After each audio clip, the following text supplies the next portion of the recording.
El año pasado, un importante banco suizo, el banco UBS, Unión de la Banca Suiza, fue multado con $100 millones por el gobierno de Estados Unidos por aceptar una transferencia en dólares de Cuba.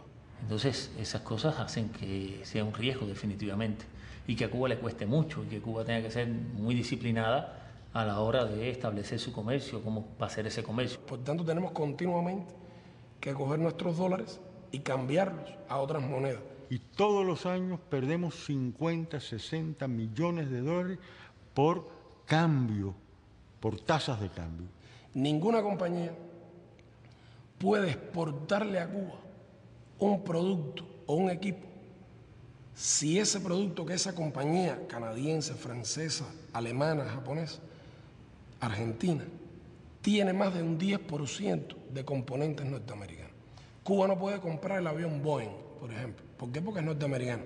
Pero tampoco puede comprar el Airbus, porque el avión Airbus, aunque es europeo, la parte electrónica, la aviónica, es norteamericana. Todas las embajadas norteamericanas tienen dentro de su misión extenderle cartas a las compañías de esos países que comercian con Cuba y advertirles además de las sanciones a las que se arriesgan y amenazarlos además que en caso de una Cuba sin Castro y sin socialismo quedarían fuera de la repartición del pastel. La empresa Mercedes-Benz en Alemania o la Mitsubishi en Japón tienen que demostrarle al gobierno de Estados Unidos que el automóvil que intentan exportar a Estados Unidos en los metales con los que fue construido no contienen níquel cubano. Y hay unos inspectores del gobierno de Estados Unidos que van a las fábricas, revisan los contratos, averiguan dónde usted compró el acero inoxidable que empleó para este automóvil. En una empresa en Australia, van entonces a Australia y revisan si la empresa australiana que fabricó el acero inoxidable usa níquel cubano.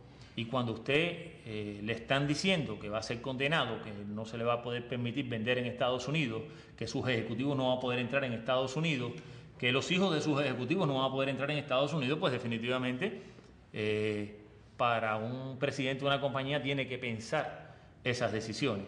Así que el bloqueo es toda una madeja, es una guerra económica que no puede verse solo como un tema bilateral entre Cuba y Estados Unidos, que ya si fuera eso era grave, pero es que el bloqueo se aplica de manera extraterritorial. Por eso Cuba no pertenece al fondo, por eso Cuba no pertenece al Banco Mundial. Hay además órdenes explícitas a los funcionarios del fondo y del banco, que son instituciones que se rigen además por la cuota de participación de los países, y en ambos Estados Unidos tiene la mayor cuota, de que no se aprueban fondos ni programas para Cuba. El año pasado, el Banco Interamericano de Desarrollo prestó en América Latina en condiciones concesionales $9.000 millones.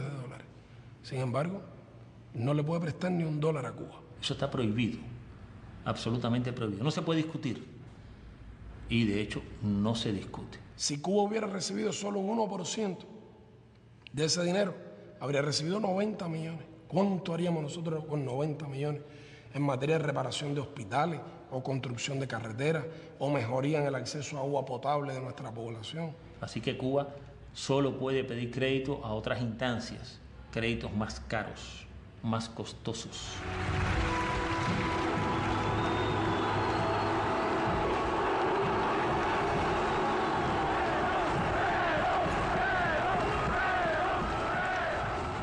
El bloqueo había sido roto por primera vez por la Argentina de Perón. Ya desde la época en que es Cámpora el presidente, se firman acuerdos muy importantes y se establece un gran impulso a las relaciones bilaterales entre Argentina y Cuba. El presidente Perón dio unos créditos a Cuba para comprar en la Argentina en el año 73 y Cuba fue a intentar comprar en la Argentina a filiales de empresas norteamericanas como la Ford, la Chevrolet, la General Motors y otras. No se podía hacer. Nadie podía venderle nada a Cuba y mucho menos con asociados a empresas norteamericanas. Y Perón dijo que las nacionalizaba si no le vendían a Cuba. Estados Unidos se vio obligado a establecer esa excepción. Y vinieron para Cuba automóviles por primera y única vez en nuestra historia después de la Revolución, marca Chevrolet, marca Ford, equipos de refrigeración Frigidaire, equipamiento que se fabricaba por obreros argentinos con materias primas argentinas en la Argentina. Eso funcionó hasta la ley Torricelli. El señor Torricelli es el que pone fin a ese comercio con las subsidiarias radicadas en el exterior. Aquellos países en los cuales están asentadas esas subsidiarias, que aceptan que esas subsidiarias se rijan por legislaciones de los Estados Unidos aplicadas extraterritorialmente, en la práctica que están haciendo, están cediendo soberanía. Ese aspecto de la ley Torricelli y el otro aspecto, la prohibición a los barcos que participen en el comercio con Cuba, la prohibición a esos barcos a entrar a puertos norteamericanos. ¿Qué efecto tiene eso para Cuba?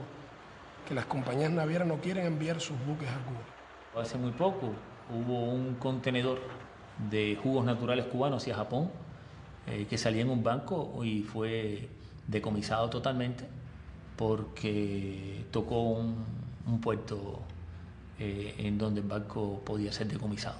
Ahora mismo andamos buscando buques para traer ganado en pie de Canadá hacia Cuba. Y no encontramos los barcos porque los barcos que están en la región no quieren. La ley Helms-Burton, a diferencia de la Torricelli, es una ley completamente concebida con relación a la guerra económica contra Cuba y a la guerra con Cuba en general. No es una ley de gasto de la defensa a la que se le agrega una sección sobre Cuba, es una ley completa, desde el título hasta el final, relacionada con Cuba. Intenta imponerle la ley norteamericana por sobre las leyes de otros países y por sobre el derecho internacional.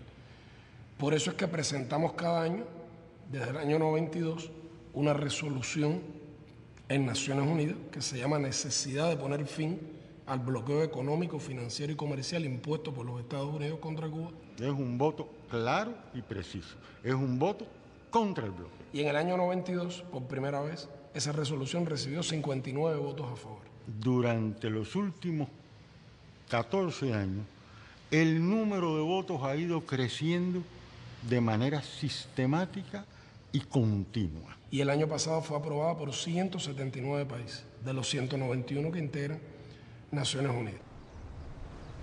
Excelencias, en nombre de un pequeño país acosado por querer ser libre, les pido respetuosamente, una vez más, que voten a favor del proyecto de resolución presentado por Cuba.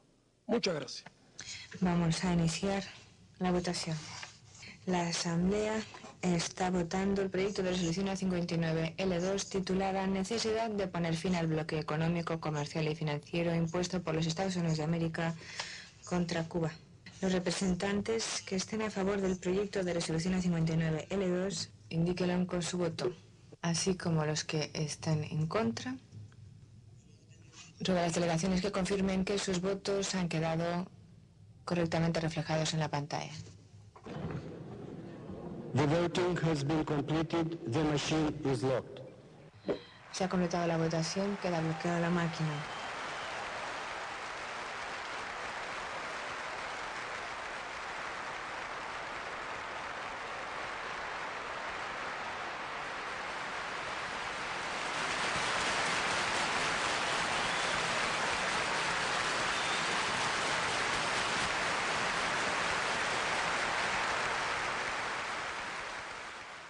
Que las resoluciones que aprueba la Asamblea General de Naciones Unidas son recomendaciones. No tienen carácter obligatorio y las Naciones Unidas no tienen medio de hacer cumplir esa resolución. Y en segundo lugar, el elemento político, que es, hablando muy en criollo, que a los Estados Unidos les importa un bledo las Naciones Unidas.